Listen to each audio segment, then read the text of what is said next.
Terapia conductual de primera generación. Introducción. La terapia conductual surge de la necesidad de solucionar problemas conductuales presentes en los individuos en conjunto con otros modelos psicológicos a partir del avance de la investigación objetiva y experimental. Cimienta sus bases epistemológicas en los planteamientos filosóficos, reflexología rusa y estructuralismo. El conductismo se planteó como objetivos aportar a la psicología una base científica firme al mismo nivel que las ciencias naturales. También ser sinónimo de psicología americana para así eliminar a las otras escuelas. Fue fuertemente influenciado por el positivismo lógico, en donde el conocimiento debía fundamentarse en la observación y verificarse a través de ella. Es por eso que la terapia de la conducta nace como reacción a las terapias de corte psicoanalítico propuestas por Sigmund Freud, las cuales se centraban en constructos hipotéticos no contrastables empíricamente y consideraban que los trastornos del comportamiento eran la expresión de la mala resolución de conflictos inconscientes relacionados con la represión de los instintos y necesidades. Los modelos conductistas se oponían a estas consideraciones de orden mentalista, centrándose en la necesidad de afrontar los trastornos conductuales a partir de datos comprobables por la experiencia y en tratar la conducta presente en el momento del problema, preocupándose por las relaciones entre estímulos, reacciones y consecuencias de los mismos. La primera generación de los terapeutas de conducta estaría representado por el análisis conductual aplicado y el neoconductismo mediacional. Su característica fundamental es la extrapolación de los principios del aprendizaje a la clínica. Durante esta generación, el terapeuta de la conducta es prácticamente un investigador, que trata de aplicar las regularidades extraídas de la investigación básica a los problemas clínicos. Formulan modelos de génesis y mantenimiento de problemas cotidianos. De esta forma, la conducta normal y anormal se considera generada y mantenida por los mismos principios del aprendizaje. Cuando se habla de terapia conductual de primera generación, es fundamental partir con las aportaciones de los grupos de Sudáfrica, donde su principal representante fue Wolff, quien propuso la desensibilización sistemática. De Inglaterra, representado por Einstein y su teoría de la personalidad, y de Estados Unidos con los aportes de Watson y Skinner. Bases teóricas y metodológicas de la terapia conductual. Las aportaciones de la investigación sobre el aprendizaje de principios del siglo XX son considerados los cimientos básicos que permitieron el anclaje posterior de la estructura de la terapia conductual. Se puede rescatar que los fundamentos teóricos conductuales que sirvieron de base para la terapia conductual fueron la reflexología y las leyes del condicionamiento clásico, el conexionismo de Thorndike, el conductismo de Watson y, por último, las aportaciones de Skinner y análisis experimental de la conducta. La reflexología rusa y las leyes del condicionamiento clásico. Los fisiólogos aplicaron la metodología objetiva de su disciplina al estudio de cuestiones psicológicas, estableciendo interpretaciones estrictamente mecanicistas, tanto de los procesos subjetivos como de la conducta manifiesta. El objetivo inicial de estos investigadores era la neurofisiología. Sin embargo, como consecuencia de sus propios resultados experimentales, fueron trasladando su interés a temas considerados objeto de la psicología. Su trabajo otorgó mayor relevancia al aprendizaje en la explicación de la conducta, señalando la importancia como fuente de conductas. Sechenov señala que toda actividad psíquica está determinada por los mecanismos reflejos y la estimulación ambiental, constituyéndose precursor de las posturas conductistas posteriores. Este autor consideraba que la psicología era una ciencia imprecisa y subjetiva, donde era indispensable el uso de una metodología experimental, tomando de esta manera la metodología de la fisiología, eligiendo como objeto de estudio los reflejos, proponiendo la unión entre la neurofisiología y la psicología.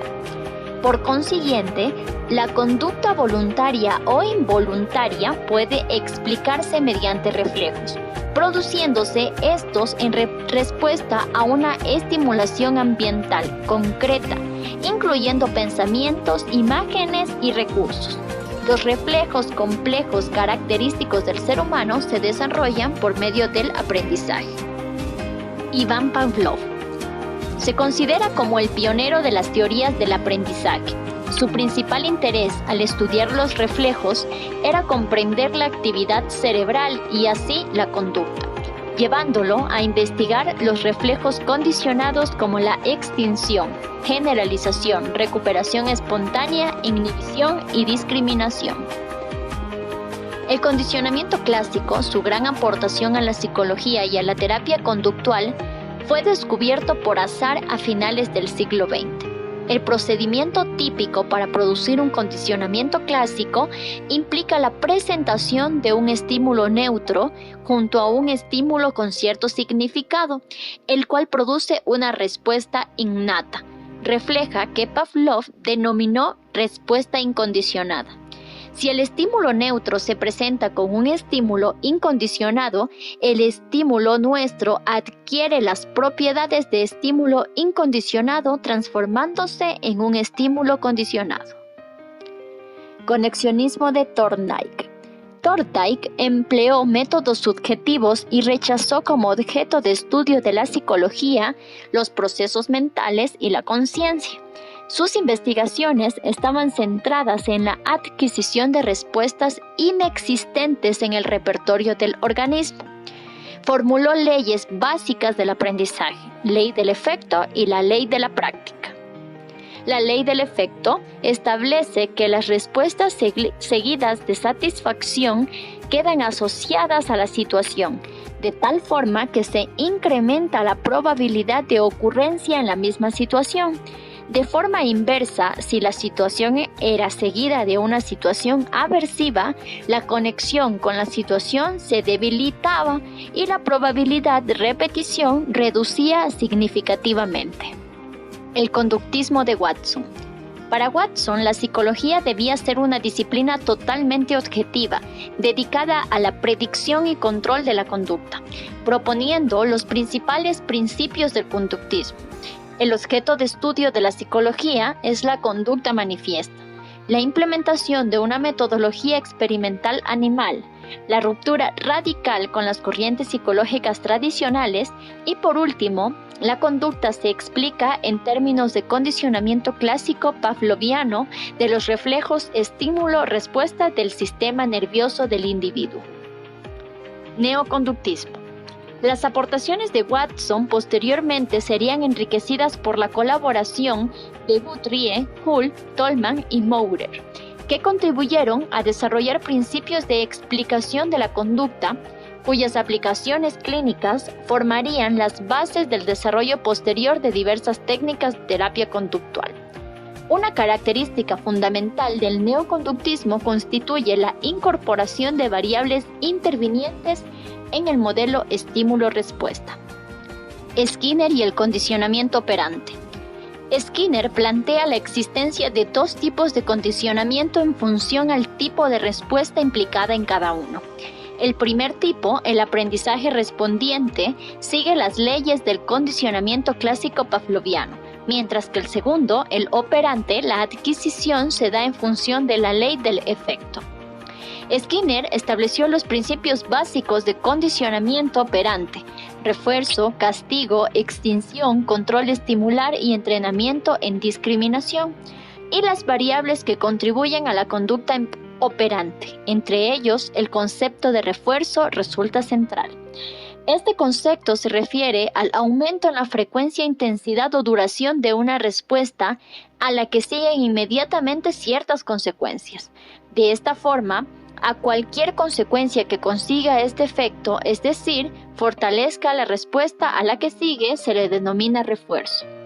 Las aportaciones conceptuales de Skinner le llevaron al desarrollo de una metodología de estudio de la conducta, cuyo objetivo era desarrollar una ciencia conductual que pudiese explicar, predecir y modificar el comportamiento atendiendo solo a las relaciones funcionales sin tener que recurrir a constructos inferidos.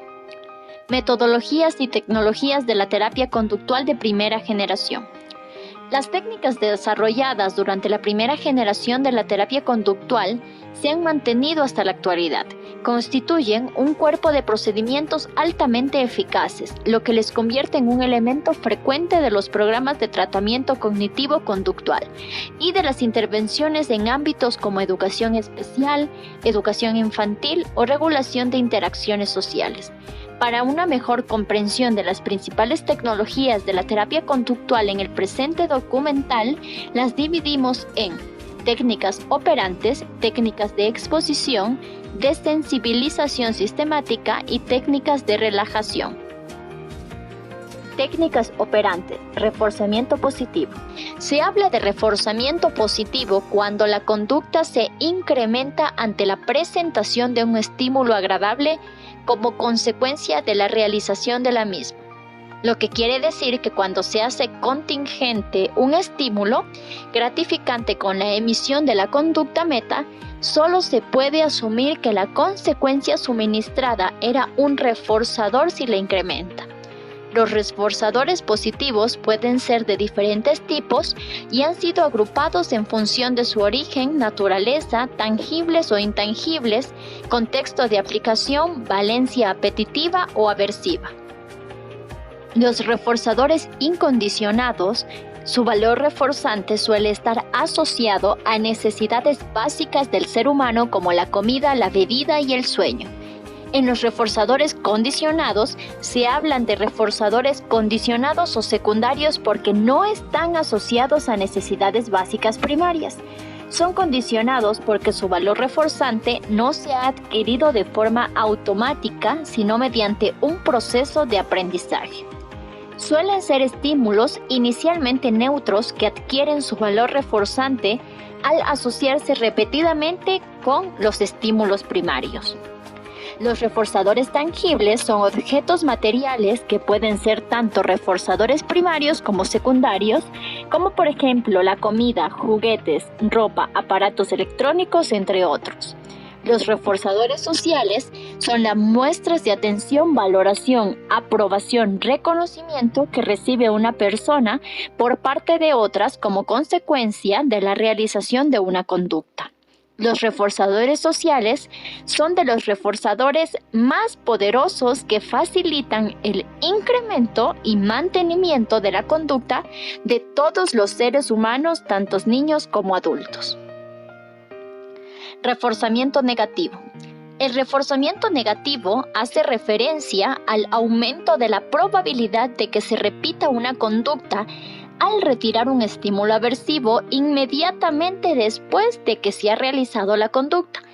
Esto es, la respuesta emitida por el individuo elimina un estímulo aversivo que hasta entonces estaba presente, con lo cual la ocurrencia futura de esta respuesta se incrementa. Programas de reforzamiento. Son las reglas que describen cómo fomentar, incrementar y mantener una conducta en función de la aplicación de los reforzadores una vez emitida la conducta. Existen dos tipos de programas de reforzamiento, el reforzamiento continuo y el reforzamiento intermitente. En cuanto al reforzamiento continuo, implica presentar un reforzador siempre que se realice la conducta objetivo, mientras que en el reforzamiento intermitente supone administrar el reforzador de una manera contingente a la realización de una conducta, pero no en todas las ocasiones que ésta se lleve a cabo. Moldeamiento. Se refiere al reforzamiento de las aproximaciones sucesivas que conducen hacia una conducta meta. El reforzamiento inicial de las aproximaciones sucesivas se lleva a cabo tanto con las respuestas o conductas que son componentes de la respuesta final, como con respuestas que se asemejan a alguno de sus componentes. De esta manera, a través del reforzamiento de las aproximaciones sucesivas, se va alcanzando gradualmente la conducta meta. Encadenamiento. El encadenamiento constituye la forma de conectar los distintos eslabones de una cadena que pueden estar compuestos por conductas simples o por conductas o actividades complejas. En el encadenamiento se distinguen tres tipos. Primero, la presentación de la cadena total. Se muestra la secuencia total que se requiere para llegar a la conducta meta y se entrena a la persona en cada uno de los pasos que ha de realizar desde el primero hasta el último. Segundo, el encadenamiento hacia adelante consiste en enseñar el paso inicial de la cadena. Cuando se realiza correctamente, se enlaza con el paso 2, el paso 2 con el 3 y así sucesivamente hasta llegar a la conducta meta. Tercero, el encadenamiento hacia atrás se realiza comenzando por la conducta meta y se van añadiendo los eslabones o conductas que le van precediendo a medida que se realizan correctamente en cada ensayo hasta llegar al eslabón inicial. Instigación. La instigación como guía se utiliza para enseñar conductas que solo mediante las aproximaciones sucesivas o el encadenamiento resulta difícil adquirir. Desarrollar una conducta se facilita mediante el empleo de señales, instrucciones, gestos, direcciones, ejemplos y modelos para iniciar la respuesta. Los instigadores ayudan a iniciar una respuesta y a que se lleve a cabo. Sirven como estímulos que ayudan a generar la respuesta. Reforzamiento diferencial de otras conductas. Consiste en un procedimiento habitual para eliminar conductas o reducirlas. Es evitar su reforzamiento y a cambio reforzar conductas alternativas. Extinción. La extinción consiste en dejar de reforzar una conducta previamente reforzada. Los procedimientos de extinción se suelen llevar a cabo con conductas que se mantienen por reforzamiento positivo, aunque también se utiliza para la reducción de conductas mantenidas por reforzamiento negativo. Castigo. Desde el punto de vista del condicionamiento operante, hace referencia a la reducción de la frecuencia futura de una conducta cuando tras su emisión se presenta un estímulo aversivo o se retira un estímulo positivo de manera contingente a la conducta. El castigo puede ser positivo o negativo. Programa de economía de fichas. La economía de fichas es un programa de contingencias que combina distintos procedimientos de reforzamiento y de castigo. El procedimiento básico consiste en entregar un reforzador generalizado tras la emisión de una conducta deseable y retirarlo cuando la conducta meta es inadecuada. El valor de la ficha como reforzador generalizado estriba en la posibilidad de canjearlo por numerosos reforzadores previamente seleccionados. Técnicas de exposición. Esta técnica alcanzó gran prominencia durante los años 50 y 60, época de dominio conductual en la psicología norteamericana y básicamente consistía en confrontar al individuo con el estímulo temido utilizando la imaginación. El uso de la exposición no supone más que poner al individuo en contacto con el estímulo temido, con el objetivo de producir la habituación al estímulo, la extinción de la respuesta de miedo y así proveer oportunidades de establecer nuevas asociaciones, es decir, de facilitar un nuevo aprendizaje en relación con el estímulo temido. La evidencia empírica ha demostrado que la exposición sistemática y continuada al estímulo temido permite la reducción más o menos gradual de la respuesta de miedo o ansiedad, facilitando la disipación de la conducta de evitación o escape que conlleva la aparición de la respuesta de miedo o ansiedad ante la aparición real o simbólica del estímulo temido. Desensibilización sistemática. La desensibilización sistemática, tal y como fue propuesta y desarrollada por Wolff, está basada en los principios del condicionamiento clásico, de tal forma que la intensidad de una respuesta condicionada podía ser reducida estableciendo una respuesta incompatible con la ansiedad al estímulo condicionado. es decir, la presentación de un estímulo ansiogénico cuando no puede producirse la respuesta de ansiedad, facilitaría la ruptura de la asociación estímulo-ansiedad. Esta forma de revertir el condicionamiento clásico fue denominado contracondicionamiento por inhibición recíproca. La idea básica de la desensibilización sistemática es que la respuesta de ansiedad o miedo puede ser reducida o inhibida mediante la generación de una respuesta incompatible con la ansiedad, tradicionalmente la respuesta de relajación. La relajación debe mantenerse a medida que se van presentando gradualmente en imaginación estímulos de intensidad ansiógena creciente y de esta forma se va produciendo el debilitamiento de la conexión entre el estímulo y la respuesta de ansiedad que provoca. Técnicas de relajación.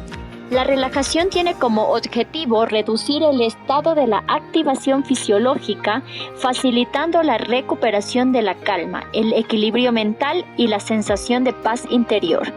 El origen de las técnicas de relajación y respiración se sitúa en la cultura oriental, vinculado a prácticas religiosas del hinduismo que pretenden a través de la meditación conseguir la contemplación, sabiduría, calma mental y relajación corporal unidas al control respiratorio. Dentro de la terapia conductual cobran una importancia determinante cuando Wolff encuentra la relajación como la respuesta idónea para utilizarla como estrategia de contracondicionamiento en su técnica de desensibilización sistemática. Como conclusión, podemos decir de que la terapia conductual de primera generación tuvo sus inicios a mediados del siglo XX, propuso una serie de metodologías y tecnologías que conformaron las bases de la terapia cognitivo-conductual, que se mantienen en uso hasta la actualidad debido a los resultados positivos en temas de modificación conductual. Las técnicas de la terapia conductual de primera generación tienen uso en una amplia gama de contextos, ya que se ha empleado en el ámbito académico, laboral y social. Estamos aquí con Jocelyn Ponce, psicóloga clínica. Ella nos va a comentar un poco acerca de las técnicas de primera generación. Primero, agradeciendo, Jocelyn, por tu disponibilidad para poder realizar esta entrevista. Bueno, Jocelyn, ¿qué podrías comentarnos acerca de las técnicas de primera generación? Hola, muchas gracias por la invitación para esta entrevista. Lo que les puedo comentar sobre las técnicas de primera generación es que son de suma utilidad en la práctica clínica. Una de las principales que siguen utilizándose en la actualidad es la desensibilización sistemática, la relajación y la exposición. La terapia TCC y sus bases, que son la cognitiva, se consideran muy eficientes y eficaces en sus tratamientos, porque tienen un análisis mucho más certero sobre las conductas y a su vez en las condiciones que permiten mejorar la calidad de vida del paciente. Es considerada como una técnica poderosa. Jocelyn, cuéntanos, ¿tú cuál crees que es la técnica más utilizada en la actualidad? Sin duda alguna considero que una de las técnicas que siguen estando latentes es la relajación. Es considerada, y como me la enseñaron a mí en mis clases, como la paracetamol de la psicología. La relajación es un as bajo la manga que nos permite disminuir los niveles de ansiedad del paciente. Además de que podemos generar un lugar seguro que permita al paciente que cuando tenga una problemática que lo desborde emocionalmente, resguardarse y protegerse de esta situación yendo a este. Además que así se controla todo el sistema y se reducen los niveles de impacto que puede causar la ansiedad en este sentido. Además, otras técnicas siguen siendo muy utilizadas, como lo es la exposición o mucho más la desensibilización sistemática, específicamente para fobias. Es muy útil como vamos exponiendo al paciente progresivamente hasta que llegue a involucrarse con el objeto al que le tiene miedo. Al principio se le puede mostrar una imagen sobre el objeto que le tenga miedo, en este caso que sea una tarántula, se le muestra la imagen.